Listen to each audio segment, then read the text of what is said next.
Olá, estamos chegando com mais um Doses de Saúde. Hoje nós temos uma edição especial do nosso programa falando sobre o Novembro Azul.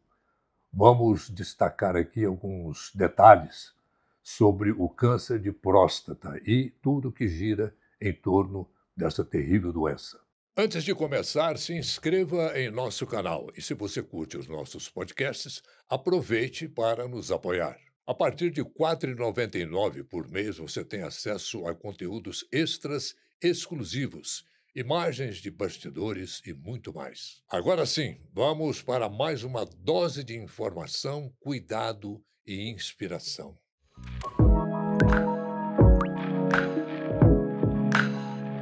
Para muitos homens, o diagnóstico de câncer de próstata pode significar duas coisas: a perda da masculinidade, a perda da potência sexual e, para outros, uma sentença de morte.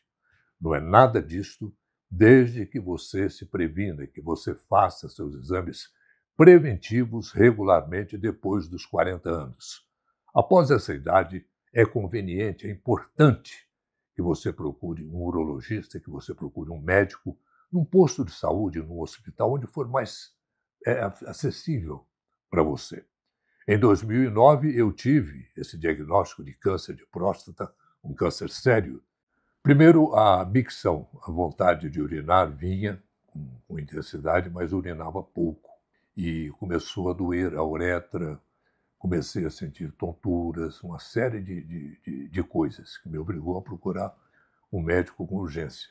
Aí eu fiz um exame de ultrassom no total do abdômen e foi descoberto um cisto na minha bexiga. E procurando aquele problema da bexiga, foi descoberto também já o da próstata, que estava tudo entremeado ali. O meu urologista aqui em Uberlândia me disse que eu teria que procurar um recurso urgente, que meu caso era muito sério. E procurei São Paulo, não deu certo, fui para Barretos. Barretos, graças à participação de alguns amigos, eu fui cirurgiado lá por uma equipe de médicos franceses que tinham um pessoal lá de fora, ingleses, indianos, americanos, e esses dois franceses cuja especialidade era o meu câncer de próstata e bexiga. Foi uma cirurgia robótica, com a plataforma robótica que o Hospital do Amor, o Hospital do Barretos, estava inaugurando, o Da Vinci, que era um robô que foi doado pela Cutrale, e foi uma cirurgia excelente, prazo de recuperação, 8 horas de cirurgia, mas tive a recuperação rápida, que é uma das vantagens da cirurgia robótica, é o pós-operatório rápido. Eu falo mais detalhes sobre essa cirurgia que eu fiz, sobre o processo, o pré e o pós-operatório. Está em nosso canal no YouTube. Você pode entrar lá e se informar. Tem informações interessantes lá. Mas, antes de tudo, previna-se. Se a gente for olhar nos últimos, talvez, 20, 30 anos, as coisas têm melhorado, né? Tem muito mais pacientes, né, hoje indo ao consultório do que 20, 30 anos atrás, né? Mas ainda é pouco. Se você colocar aqui, mais ou menos, uma estatística aí, 1 a cada 7 homens vai ter câncer de próstata, então o que vai ao consultório é muito menos do que isso, muito menos. Infelizmente, a questão da próstata, de examinar a próstata, ainda que nós temos como carro-chefe o toque retal, que é um exame simples, barato, né? Não requer nenhuma tecnologia, né? E as pessoas, por causa disso, ainda têm resistência. É óbvio que não é exclusivamente por não fazer o toque, é porque não quer ir no médico, porque não cuida, que o homem é mais desleixado com a saúde, né? Então ele não cuida, simplesmente ele não vai. A ideia da prevenção, às vezes, no câncer de próstata, ela é um pouco mais difícil se comparada, por exemplo, com o câncer de mama. A gente entende que hoje um dos principais fatores de risco é a parte hereditária, então a gente convida os pacientes a procurar um urologista, principalmente se eles têm fator de risco familiar positivo, pai ou irmãos de primeiro grau que tenham câncer de próstata, começando esse rastreio aos 45 anos, né? 40, 45. E o que é esse rastreio? É o exame do toque retal, que é feito no consultório, que é um exame clínico muito simples, rápido, dura menos de 10 segundos, em que o urologista vai ter os principais dados a respeito da saúde prostática desse paciente. No exame retal, o que a gente vê? O que a gente procura? A gente olha o tamanho da próstata, olha a regularidade da próstata e olha se tem nódulo endurecido. Então, nesses 5, 10 segundos, depois que a gente... É a prática, né? A prática, você consegue ter uma ideia muito aproximada do tamanho da próstata, que isso serve para uma possível cirurgia para frente, como é que você vai indicar. Você olha a regularidade, se é uma próstata lisinha ou não. Uma próstata regular é sinônimo de benignidade. E se tem nódulo. Tá? Se tiver nódulo, aí já é uma suspeita mais forte de um câncer de próstata.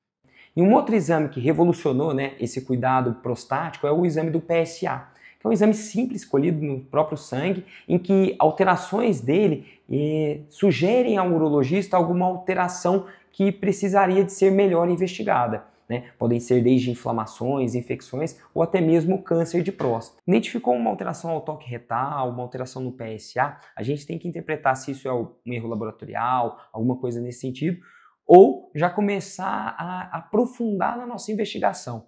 Uma das medidas que a gente usa hoje em dia, que tem ajudado bastante, tem mudado muito a história dessa investigação do câncer de próstata, é a ressonância prostática multiparamétrica, que traz mais dados para essa suspeição ou não de câncer. Uma ressonância alterada, um toque alterado e um PSA alterado já nos ligam um alerta para buscar uma biópsia prostática. Um exame mais invasivo, em que a gente vai colher amostras dessa próstata para identificar um possível câncer. Uma coisa que eu quero trazer de conforto, né? Nem toda alteração, às vezes o paciente tem todas essas alterações, mas isso não é uma sentença. Já vi vários casos em que mesmo assim a biópsia veio normal e tudo mais. Por isso é super importante ter seu médico urologista cuidando de você. Uma rotina tranquila pede soluções práticas. Seu patrimônio pede o melhor cuidado. As conquistas profissionais pedem planejamento. E a sua saúde financeira pede Unicred. A Unicred oferece um atendimento personalizado e toda excelência em produtos e serviços financeiros. Assim, enquanto a gente cuida do seu dinheiro, você tem mais tempo para cuidar de todo o resto. Sua saúde financeira pede Unicred. Todo homem, a partir de 50, não exatamente 50, mas em torno de 50 anos, todo homem vai sofrer um processo que chama hipertrofia prostática. Então, a partir de 50 anos, ela muda a estrutura anatômica dela, de uma estrutura glandular para uma estrutura maciça. Por isso que, a partir de 50, diminui o volume espermático.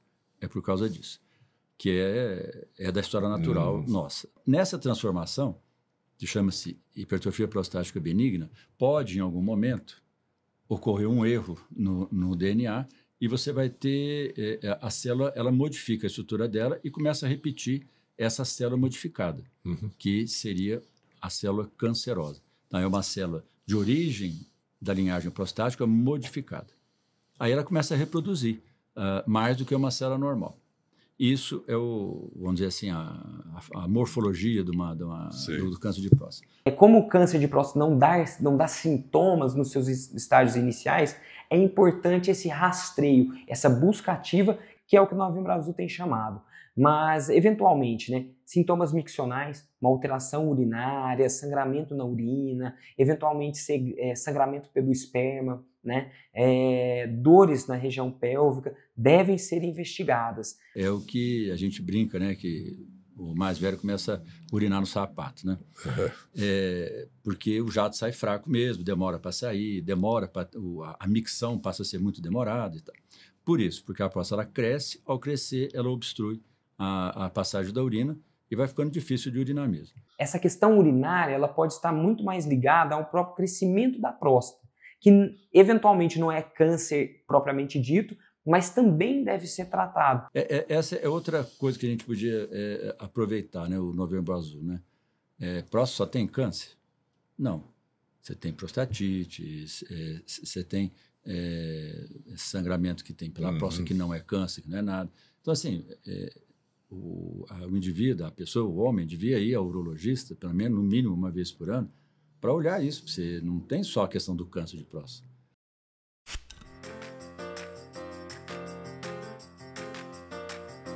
Chegaram os novos limpadores perfumados Azulim Perfumes de Casa. Edição especial Perfumaria Fina. Um toque de sofisticação com 5 fragrâncias exclusivas para seus ambientes. Ameixa negra, pera inglesa e frésia, bambu, chá branco e flor de laranjeira. Azulim, a vida pede, a Start faz. Saúde prostática também é saúde global. Um dos fatores de risco também que a gente pode apontar é a própria obesidade. Então, cuidar da rotina com exercícios físicos regulares, alimentação saudável, com certeza vai contribuir demais para essa prevenção ao câncer de próstata. O drama que eu tinha na minha vida era parar de fumar, sabe? Eles paravam um dia, 2 dias, você descuidava, papo, cigarrinho na boca. Foi um horror. Até que eu descobri um câncer na bexiga. E meu urologista falou, olha, esse é cigarro. Eu falei, pô, tudo é cigarro, médico, não, qualquer coisinha é cigarro, que não sei o que e tal. Aí meu sogro era médico, olhou os exames e falou, esse aí é o cigarro mesmo. Meu cunhado, fumante também, médico, falou, isso aí é cigarro mesmo. Não tem escapatória. Aqui, ó. Eu até peguei isso porque eu gosto de pegar e ler, porque é tão bom quando entra nessa parte do câncer, aí pega o relatório do INCA, né, que é o órgão do governo, Instituto Nacional do Câncer. Aí está descrito aqui, ó, cigarro dá os seguintes tipos de câncer. Começa com leucemia mieloide aguda. Leucemia, o que tem a ver? Tudo a ver. A fumaça do cigarro se absorve pelos alvéolos e envenena, intoxica o sangue. E o sangue envenenado vai irrigar todas as células. Então, inclusive, dá doença grave na medula óssea. Depois, câncer de bexiga. Você fala, meu Deus, né? Eu estou fumando, estou com câncer na bexiga. Só um parênteses, Ricardo. Dizem que o câncer de bexiga é provocado pela anilina do cigarro. É uma tinta que tem, que vai para a corrente sanguínea e ele escolhe, em termos, a parede da bexiga para se alojar e vai acumulando. No meu caso, foi assim. Criou um pólipo, uma coisa assim, na parede da bexiga. E já estava quase furando a bexiga, teve que erradicar a bexiga toda. Também, né? Mas tem muitos metais pesados, tem muito alcatrão. A nicotina vicia uma molécula. Aí os 4.700 que eles falam, é o alcatrão. É toda a poluição, o lixo que vem junto. Então, para você ter a sensação boa de estar fumando, você paga o preço de uma molécula para no seu cérebro te viciar e você põe mais 5.000 dentro do sangue para te intoxicar e te matar. Cada tragada são 4.750 substâncias tóxicas que o sujeito ingere. Dessas 4.750, 69 são cancerígenas. Então, não é só uma coisinha, né? É aquilo que você falou, né? 2 fumantes, um vai morrer por causa do cigarro. Então, tem anilina e tem várias outras coisas. Várias outras. Aí só terminar aqui a informação, o pessoal veio às vezes até para assustar, né? Não tem pressa não, galera. Pode ficar à vontade. É bom que a gente só encerra esse raciocínio aqui, ó. Isso é bom. Aí bexiga, aí pâncreas. Pâncreas, apesar do envelhecimento, cigarro. Fígado, hepatocarcinoma primário do fígado. Colo do útero, câncer no colo do útero.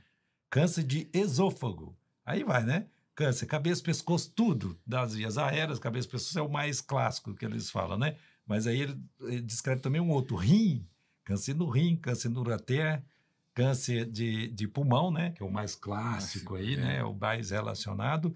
Câncer no intestino, no reto. E isso aí é os outros, as partes, né? De tecido de sustentação do pescoço. Bom, só tudo isso, né?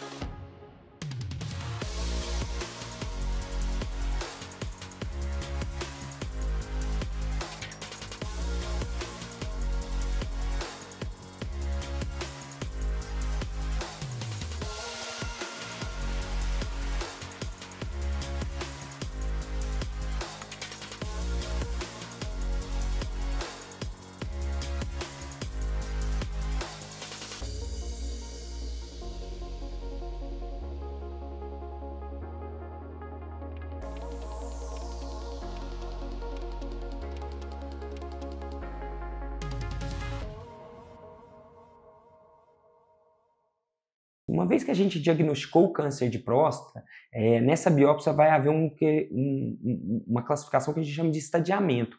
É a partir desse estadiamento que a gente vai individualizar o tratamento. Hoje a gente tem, né, estudado muito a respeito disso. Nos estágios bem iniciais, é possível até fazer uma vigilância ativa, que é um tratamento observacional, em que você vai continuar acompanhando sem instituir nenhuma medida mais invasiva, como cirurgia ou radioterapia. Só que isso é para casos bem específicos. Uma vez que esse câncer já foi detectado e já está em outros estágios, o melhor tratamento seria o tratamento cirúrgico, né, que é a prostatectomia radical, em que se tira toda a próstata e as vesículas seminais. E hoje a gente já tem até uma técnica que minimizou os efeitos colaterais da cirurgia, que é a cirurgia robótica. A cirurgia robótica ela começou com o uso principalmente na urologia. O urologista ele trabalha numa área que não é muito privilegiada, né? Porque ele trabalha lá embaixo na pelve do homem, né? Que a principal cirurgia que o robô começou a surgir foi nas cirurgias de câncer de próstata. E a pelve ela fica muito embaixo e o local de você trabalhar é um local que limita muito o movimento humano. Então, quando o robô ele surgiu, um dos pontos básicos foi para a urologia, né? Então, onde você tinha dificuldades de ter acesso, você passou a ter um acesso muito simples, porque para você ter uma noção, né? A minha mão, que não é uma mão tão grande de cirurgião, mas se você colocar na pelve de um homem, ela vai ocupar todo o espaço. O braço de um robô, a ponta dele tem 1 centímetro, são 10 milímetros. E ele faz o mesmo que a minha mão faz. Então, em 10 milímetros eu coloco ali uma pinça que exerce a mesma função da minha mão. E tudo isso sem tremer, né? Zero de tremor. O robô ele tem o filtro de tremor e que ele não tem nada de tremor. Então, na maioria das vezes, o Marcelo está aqui, ele está trabalhando com uma tesoura, com um porta-agulha, com uma pinça que está puxando, com outra pinça que está afastando, num espaço tranquilo, onde não caberia a mão de um cirurgião. Então, a cirurgia robótica, ela surgiu com isso.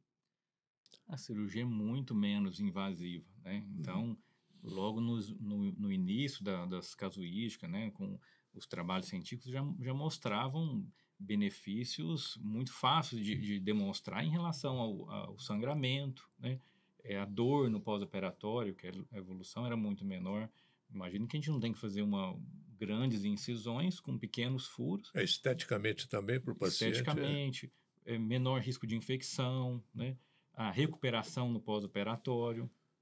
Então, quando no início da minha formação aí, a gente fazia prostatectomia aberta, às vezes os pacientes ficavam 3, 4 dias internados.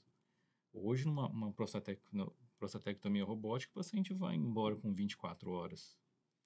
E também tem o tratamento com radioterapia. Então, a gente teria que pensar junto com o paciente como é que está a saúde do meu paciente, o grau de desenvolvimento desse câncer para trilhar a melhor estratégia. Cuidar de si é um ato de responsabilidade. Eu acho que o homem precisa trazer para ele mesmo esse autocuidado. E isso se passa por medidas muito simples, né? Desde vir ao consultório, passar por uma avaliação urológica simples, de rotina anual, até mesmo cuidar da sua saúde física, mental. E a gente tem que estimular realmente que essa prevenção ela tem muito mais importância do sentido de cuidado do que achar algo mais grave. Isso, se algo mais grave fosse acontecer, independentemente do que a gente estivesse fazendo, ele iria acontecer. Então, encontrar isso o quanto antes vai ajudar tanto no tratamento, no acompanhamento. Então, o médico serve muito mais do que só dar diagnóstico de doenças graves. Ele serve mais para essa questão do acompanhamento, do tratamento e da prevenção realmente. Eu gostaria só de enfatizar mais uma vez, Orley, essa questão assim, né, do Novembro Azul, que foi muito bom que tenha sido instituído, chama atenção para uma série de coisas, né, atrás da próstata virão outras, né? Isso. Então, é isso que eu gostaria de enfatizar, né? Você tem câncer de pênis, que é uma questão de higiene, é questão de higiene, expor o prepúcio, lavar, no mínimo, uma vez por dia. Que isso é uma das razões que leva ao câncer de pênis. HPV, que se chama, o nome vulgar disso é a crista de galo, né? O HPV, que é o condiloma, se tiver, trata, depois vacina, avisa a parceira que tem, porque para o homem está começando a ver que o HPV tem alguma coisa a ver com o câncer de pênis. Realmente está provado que tem. Não com a mesma intensidade, estatisticamente, do que o câncer de colo uterino. Praticamente sempre é ligado ao HPV. Então, assim, é uma doença que só aumenta. Então você vai ao urologista, não pense, eu tenho 20 anos, eu não tenho problema de próstata, então eu não preciso ir lá. Você precisa ir lá para ver infecção sexualmente transmissível, para ver se tem HPV, para ver se tem herpes. Eu tenho 40, 50 anos, mas estou bem. Mas precisa ver o seu coração se está certo, ver o seu pulmão, enfim. Exato. Né? Prevenir, né? A gente precisa olhar outras coisas, né? Estou só enfatizando que já que o Novembro Azul veio para chamar a atenção da próstata e chamar a atenção para a saúde do homem, então a gente tem que repetir. Tem que ver que a gente, que é homem, não é só próstata, né? Tem um monte de coisa acontecendo com a gente e a gente precisa prestar atenção. E é um exame uma vez por ano. Né? Você faz, por exemplo, tem gente que vai ao cardiologista, vai ao clínico dele, vai eu estou com um geriatra na minha cabeça, eu estava com um pediatra, com um geriatra, vai no seu geriatra, pede o PSA e ele some. O PSA está bom, então eu não vou. Não é o recomendado. Né? Não estou dizendo que você tira orientação doméstica, não. É o paciente. Não, ele olha lá o valor de referência, está dentro do valor de referência normal, ele cai fora. Não, eu já fiz a minha obrigação. Não fez nem a metade. Porque não é aquele númerozinho que está ali que vai garantir. Não é. Tem que conversar com o colega, conversar com o médico. E é uma oportunidade de você entrar em contato com alguém que trata da saúde. É uma oportunidade. E que se tiver tudo certo, ótimo. Se tiver alguma coisa para consertar, a gente arruma. Ou tenta, né? Pelo menos. Né? E hoje a medicina está muito adiantada. Né? Tem recurso, tem muita coisa para se fazer. E a gente tem que conscientizar disso. Né? Se você vê, o homem ainda morre mais cedo que a mulher. Por falta de cuidado. Por que será que é? Né? Morre mais cedo, alguns anos antes, na média. Né? Falta de cuidado. Falta de cuidado, falta de ir no médico, infelizmente. Que coisa. Muito obrigado, doutor Luiz Mauro. Obrigado, Orley, obrigado. E quando estiver precisando, nós estamos aqui. Muito obrigado. Tenho certeza que a sua fala aqui, o seu conteúdo vai ser de muita importância para quem nos acompanha. A você que esteve conosco durante esse tempo, o nosso muito obrigado pela sua atenção, pelo seu carinho, pela sua audiência. Até a próxima. Até lá.